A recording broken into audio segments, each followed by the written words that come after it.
Hello everyone, this side Manoj sir, Science and Maths educator. Welcome to the online classes. Students, हम आज नया chapter start करने जा रहे हैं फिजिक्स का first chapter that is electricity. Book का 10 चैप्टर है बट फिजिक्स का फर्स्ट चैप्टर है. हम मान सकते हैं इलेक्ट्रिसिटी. सबसे पहली बात, बहुत बेसिक्स, बहुत इंपॉर्टेंट चैप्टर है. न्यूमेरिकल पूछा जाता है इसमें से, है ना, डेरिवेशंस पूछे जाते हैं. बहुत इजी तरीके से हम पढ़ेंगे आराम से, और स्टेप बाय स्टेप पढ़ेंगे तो बहुत इजी लगेगा ये हमें चैप्टर. ठीक है, सबसे पहले समझते हैं कि इलेक्ट्रिसिटी क्या होता है ना. हमें पहले देखते हैं कि इलेक्ट्रिसिटी क्या होता है ना.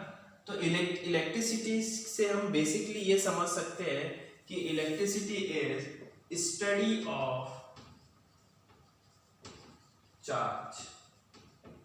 स्टडी ऑफ चार्ज, चार्ज की स्टडी करना. अब चार्ज क्या होता है? बेसिकली पॉजिटिव चार्ज या नेगेटिव चार्ज, यही चार्ज होता है. तो चार्ज के बारे में स्टडी करने को हम इलेक्ट्रिसिटी बोलते हैं. पहली बात, कोई दिक्कत नहीं. अब चार्जेस जो होगा, इलेक्ट्रिसिटी दो पार्ट में डिवाइड कर दिया है. पहला स्टैटिक इलेक्ट्रिसिटी और दूसरा करंट इलेक्ट्रिसिटी, है ना. तो बेसिकली ये कितने पार्ट में डिवाइडेड कर दिया है? दो पार्ट में डिवाइड कर दिया. पहला स्टैटिक इलेक्ट्रिसिटी और दूसरा आपका करंट इलेक्ट्रिसिटी. ठीक है, दो पार्ट में डिवाइडेड है. हमें 10th क्लास में सिर्फ करंट इलेक्ट्रिसिटी पढ़ना है. स्टैटिक इलेक्ट्रिसिटी का मतलब होता है study of charge when charge in motion, sorry rest. तो इसमें क्या होगा? Study of charge, study of charge in rest. जब चार्ज रेस्ट में होगी तब उसकी जो स्टडी हम करते हैं उसको हम बोलते हैं स्टैटिक इलेक्ट्रिसिटी. स्टैटिक का मतलब ही होता है रेस्ट. ठीक है ना. और करंट इलेक्ट्रिसिटी क्या होगा कि study of charge in motion. जब चार्ज मोशन में होगा तब उसको क्या बोलेंगे हम? करंट स्टडी इलेक्ट्रिसिटी बोलेंगे. तो study of charge in motion. पहली बात, कोई दिक्कत नहीं आता. अब रेस्ट में चार्ज होगी तो उसको इलेक्ट्रिसिटी करंट बोलेंगे, स्टैटिक इलेक्ट्रिसिटी बोलेंगे. जैसे इसको एक एग्जांपल के तौर पे समझते हैं. हमने क्या किया, एक प्लास्टिक की स्केल ले ली, प्लास्टिक की स्केल ली, और हमने क्या किया, हमारे बालों पे ऐसे रब किया. रब करने के बाद पेपर के टुकड़ों के ऊपर हम उस प्लास्टिक की स्केल को लाते हैं तो क्या हो जाता है? पेपर के टुकड़े वहां पे चिपक जाते हैं. बट है ना, यही होता है. मान लो कि इलेक्ट्रिसिटी जो आपकी जो प्लास्टिक है की स्केल है, ये क्या है? पॉजिटिव चार्ज होगी. जहाँ पे वो रेस्ट में होगी, मूव नहीं होगी, क्योंकि स्केल क्या होता है? प्लास्टिक क्या एक तरह का इंसुलेटर है ना, तो वहाँ पे मूव नहीं होगी. अब जब मैंने इसको रब किया तो इस रब करने के बाद में क्या हो गया? ये थोड़ा एक्टिव हुए और यहाँ पे प्लस या नेगेटिव जो भी होगा, है ना, वो क्या होगा? इससे अट्रैक्ट होना स्टार्ट होगा. ठीक है. तो ये चार्ज मोशन में नहीं है, मूव नहीं हो रहा है, मूव नहीं हो रहा है, एक ही जगह पे है, तो उसको हम चार्ज इन रेस्ट बोलेंगे और स्टैटिक इलेक्ट्रिसिटी के नाम से जानते हैं. ठीक है. अगला है हमारा करंट इलेक्ट्रिसिटी. करंट इलेक्ट्रिसिटी में क्या है कि चार्ज किस में होगा? मोशन में. मोशन मतलब मूवमेंट में होगा, है ना. बेसिकली ये चार्ज कहाँ पाए जाएंगे? मेटल्स में पाए जाते हैं. और ये इंसुलेटर, रबर, जो भी है आपका, उसके अंदर पाए जाते हैं. ये कहाँ पाए जाते हैं? मेटल्स में पाए जाते हैं.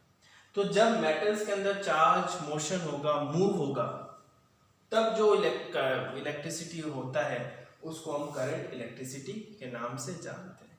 आपकी जो वायर हो गया, कॉपर वायर, एल्यूमिनियम वायर, जो इलेक्ट्रिसिटी हम पढ़ रहे, लाइट वगैरह जो जल रहा है ना, इसके अंदर जो चार्ज मूव हो रहा है वो कौन सा हो रहा है? करंट इलेक्ट्रिसिटी मूव है. ठीक है ना. तो उसके अंदर चार्ज क्या हो रहा है? मोशन में हो रहा है. अब इलेक्ट्रिक चार्ज अगला टॉपिक है हमारा। ये तो बेसिक्स था। अभी हमें पढ़ना क्या क्या है, सिर्फ इलेक्ट्रिक करंट इलेक्ट्रिसिटी ही पढ़ना है 10th लेवल में। स्टैटिक हम 11th 12th में रीड आउट करेंगे, आपके काम की नहीं, सिर्फ बेसिक्स पता है। तो कोई भी अगर आपसे पूछे कि भाई इलेक्ट्रिसिटी क्या होता है, तो यू हैव टू से स्टडी ऑफ चार्ज। और चार्ज क्या होता है आपका, पॉजिटिव होता है और नेगेटिव होता है, ठीक है ना। उसके बाद हम देखते हैं इलेक्ट्रिक चार्ज।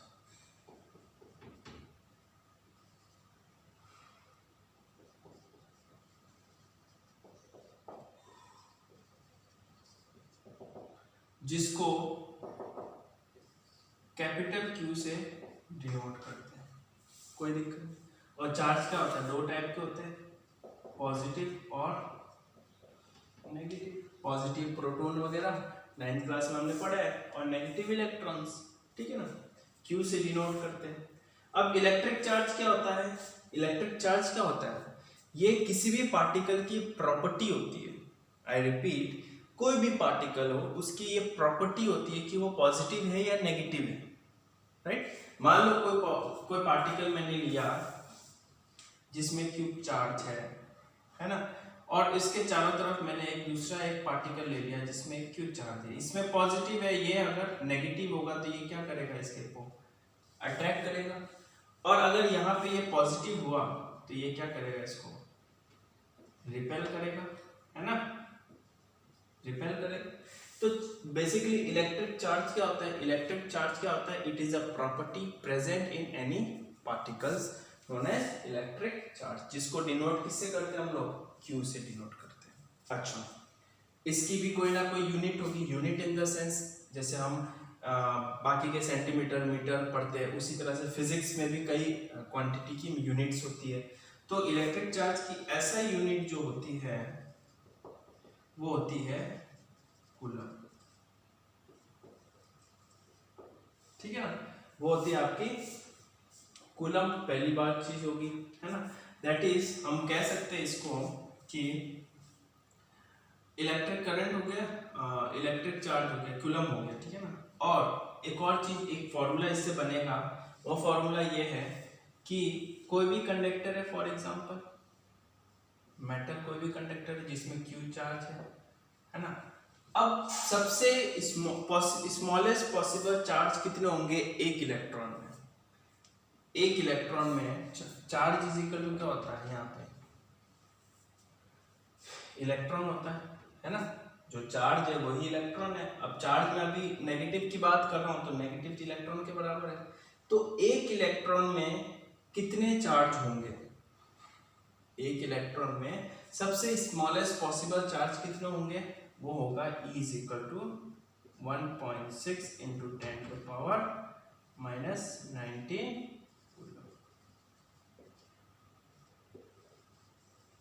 ठीक है।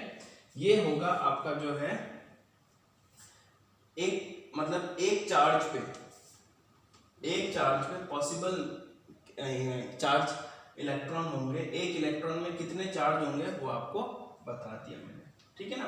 पॉसिबल चार्ज कितने होंगे आपके, इतने होंगे। तो अगर मैं इसको कंस्टेंटली मल्टीप्लाई करूं तो दो इलेक्ट्रॉन में कितने होंगे, तीन इलेक्ट्रॉन में कितने होंगे, तो मैंने n इज इक्वल टू क्या हो गया, नंबर ऑफ चार्ज हो गया, ठीक है ना। तो यहां से एक हमारा जो है फॉर्मूला बनता है, that is Q is equal to NE, पहला फॉर्मूला, ठीक है। दूसरी चीज हम देखते हैं इसके अंदर, that is electric current.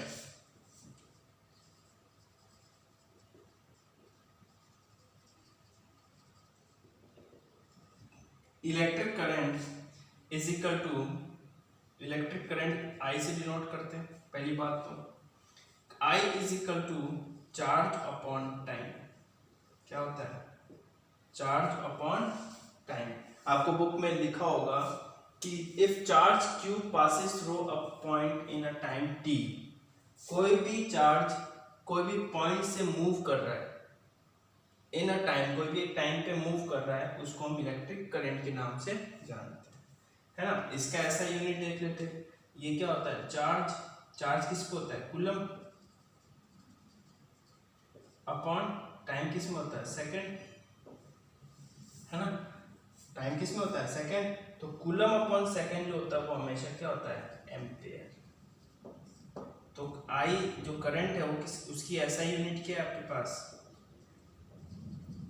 SI unit कितना है करंट की, एम्पियर।